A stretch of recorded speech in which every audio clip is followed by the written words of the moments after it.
sila'y pinagkatiwalaan, kaloob na mahalaga. Buhat sa Diyos na si Jehova, bukal ng buhay at ng pag-ibig, panuhay para sa magulang, sa Kanya lang dapat sumalik.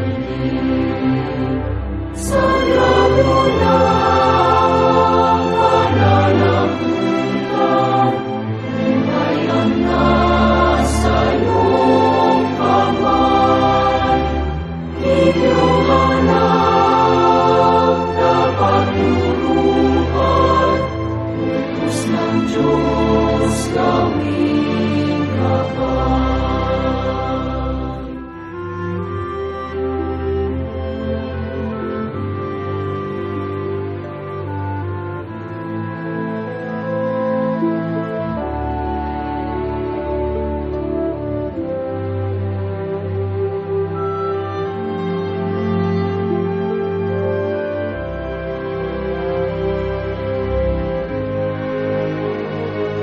Mga utos ni Jehova, panatilihin sa puso ninyo,